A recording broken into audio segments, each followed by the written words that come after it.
नमो अरिहन्ताणं नमो सेद्धानं नमो ऐरियानं नमो वजायानं नमो लोये सव्ये साहुनं ऐसो पंच नमोकारो सव्य पावपनासनो मंगलानं च सव्येसिं परमं हवै मंगलम्।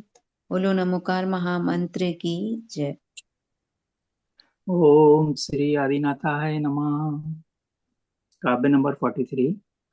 कुंताग्रभिन्न गज शोणित बारी बेगावतार तरणातुर योध भीमे युद्धे जयं विजित दुर्जय जय पक्षास् तत्पाद पंकज बना सैणो लभन्ते। रण में भालों से भेदित गज तन से बहता रक्त अपार वीर लड़ाकू जह आतुर हैं रुधिर नदी करने को पार भक्त तुम्हारा हो निरासत लख अरिसेना दुर्जय रूप तब पादार बिंद आश्रय जय पाता उपहार स्वरूप। रिद्धि मंत्र ओम ह्रीं अरम नमो महुर्सवीणम ज्रोम ज्रोम नमः। संस्कृत शब्द सद्भाई शब्द कुंत्राग्र भिन्न गज सोणित बारी बाह बेगाबतार तरना तुर योध भीमे युद्धे जयम विजित दुर्जय जे पक्षास त्वत्पाद पंकज वना सैनो लभन्ते।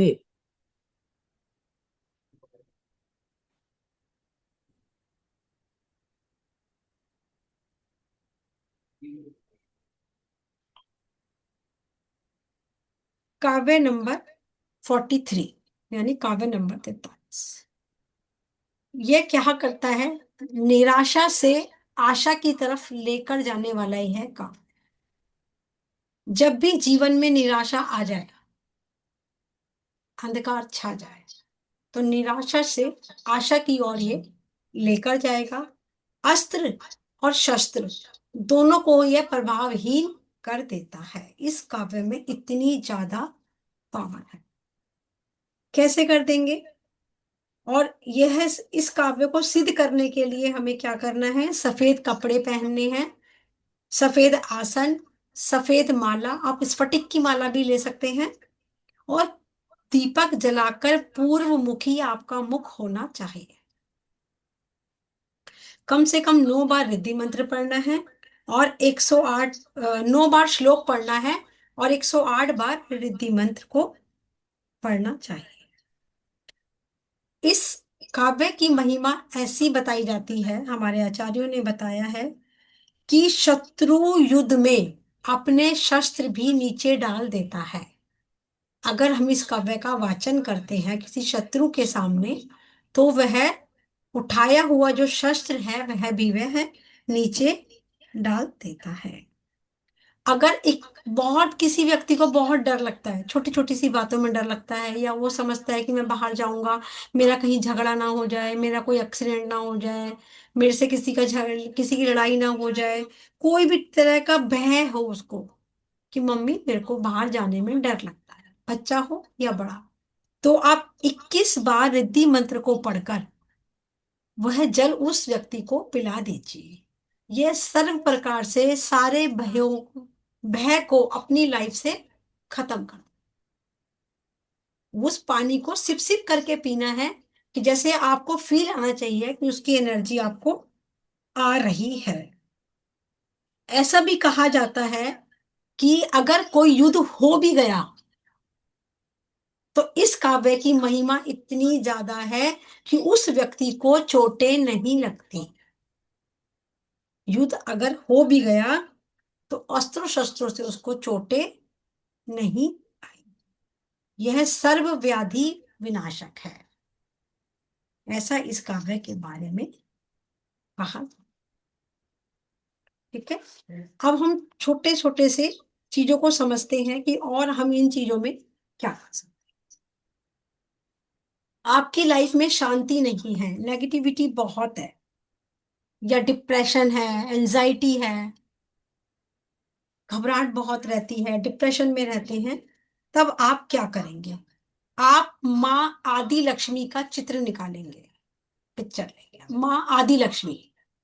आप गूगल पे माँ आदि लक्ष्मी को डालेंगे तो उस पे बहुत सारे फोटोग्राफ्स आपको मिल जाएंगे। माँ आदि लक्ष्मी, आपको क्या करना है? उसका एक प्रिंट आउट लेना है, लाल आसन पर बैठना है, माँ को या तो धागे वाली मिश्री का आपको भोग लगाना है, थोड़ी सी धागे वाली मिश्री लेके बैठेंगे। अगर मिश्री नहीं है धागे वाली तो आप, एक लाल झंडा आता है बाजार में मिलता है पूजन की दुकान पे, वो ले सकते हैं। अगर वो भी अरेंज नहीं हो सकता तो लोटस फ्लावर आप उनके चरणों में रख सकते हैं, कमल का।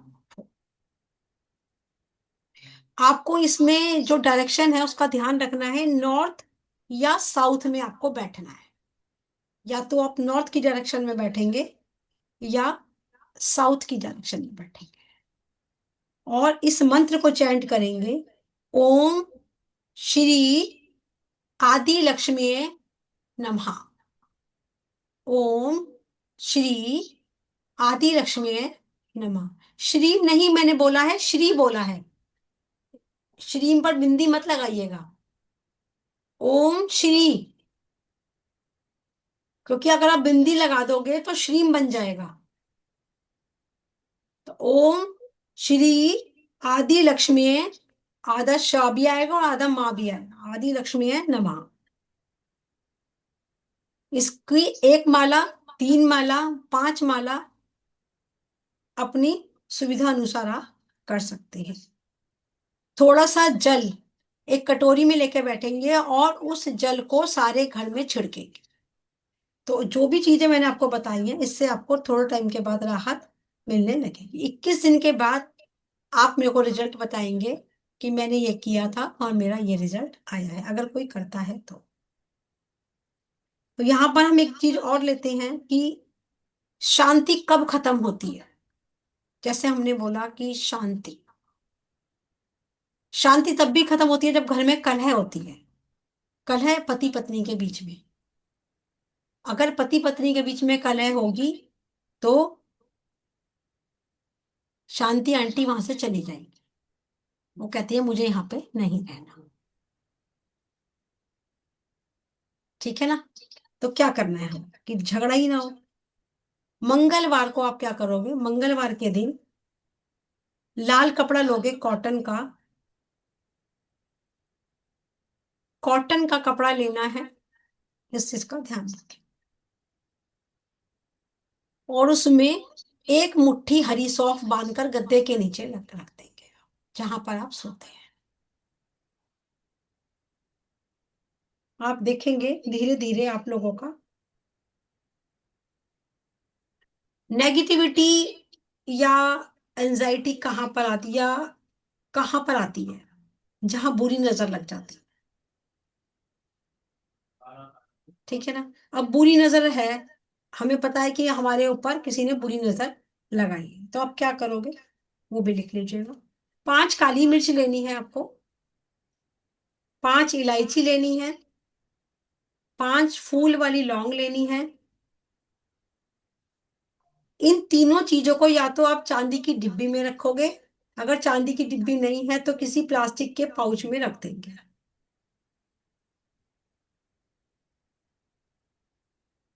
जब भी आप घर से बाहर जाएंगे तब आप इसको अपनी पॉकेट में रख कर जाएंगे, और जब वापस आ जाएंगे तो तकिए के नीचे रखकर सो जाएंगे, क्योंकि फूल वाली लौंग मैंने बोली है, अगर तकिए के नीचे रख के आप सोओगे तो वो फूल वाली लौंग टूट जाएगी। तो कोशिश करिएगा कि आप चांदी की डिब्बी में इसको रखें। बहुत छोटी सी डिब्बी भी होगी तो भी आपका काम हो जाए। फिर से रात को तकिए के नीचे रख के सोना है।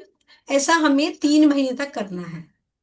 या आपको ऐसा बीच में लगे कि उसमें खुशबू खत्म हो गई है या वो उसका रंग बदल गया है, तो आप 15 दिन बाद एक बार खोल कर देख सकते हैं। अगर सही है तो नहीं तो 1 महीने के बाद भी आप चेंज कर सकते हैं, या 15 दिन में।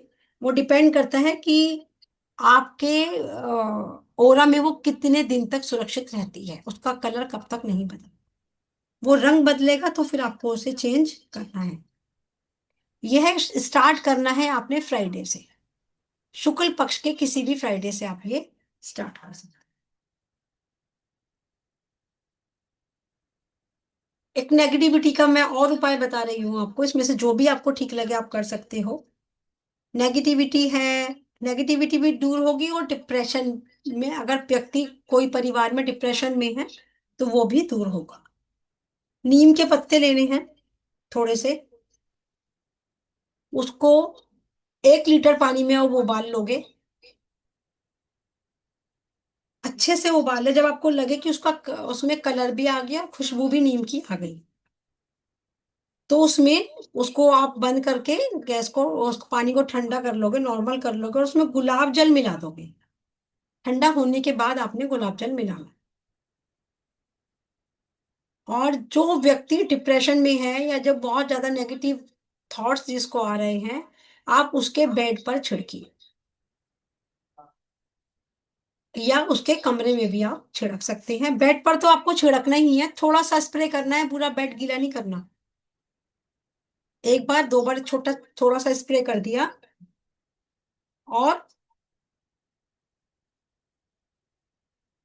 उसके थोड़ा थोड़ा सा रूम पर छिड़क। ऐसे व्यक्तियों के लिए मैं दिन, ये तो सभी के लिए है, नॉर्मल सा है, आप लिख सकते हैं कि कौन से दिन आप क्या चीज मिलाकर नहाने से आपको बेनिफिट्स मिलेंगे। सोमवार को आप थोड़ा सा दूध डालकर नहाते हैं तो आपके लिए अच्छा होता है। मंगलवार को नमक डालकर आप नहाएं। इसमें मैं हर बार अलग अलग उपाय बताऊंगी आपको। मैं आगे भी और काफी सारे इस तरह के उपाय दूंगी कि सोमवार को इस चीज से नहाए, मंगल, हर बार अलग होगा। आप उसमें से कोई भी चीज यूज कर सकते हैं। ऐसा मत सोचिए कि आज मैंने ये बोला है, कल मैंने कुछ और बोल दिया, परसों मैंने कुछ और बोल दिया। जो भी मैं आगे बताती जा रही हूँ आपको, उसमें से आप कुछ भी यूज कर सकते हो। सोमवार को दूध, मंगलवार को नमक, बुधवार को इलायची पाउडर 1 चुटकी, थर्सडे को हल्दी, शुक्र को गुलाब जल, शनिवार को पहले आपने नहाने से पहले सरसों के तेल की बॉडी पर मालिश करनी है, उसके बाद उसे नहाना है। नहाने से पहले तेल लगाना है। और संडे को या तो थोड़ा सा चंदन डालेंगे, चंदन अवेलेबल नहीं है तो आप गंगा जल भी डाल सकते हैं। गंगा जल डालकर भी स्नान कर सकते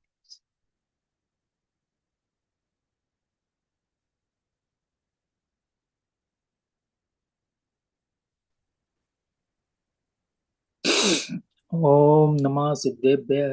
ओम नमः सिद्धेभ्यः। ओम नमः सिद्धेभ्यः। सभी लोग हंस के मुस्कुरा के बोलिए जय जैन। हैं। जय जय जिनेन्द्र। जय जय जय जय जय जय जय जय जय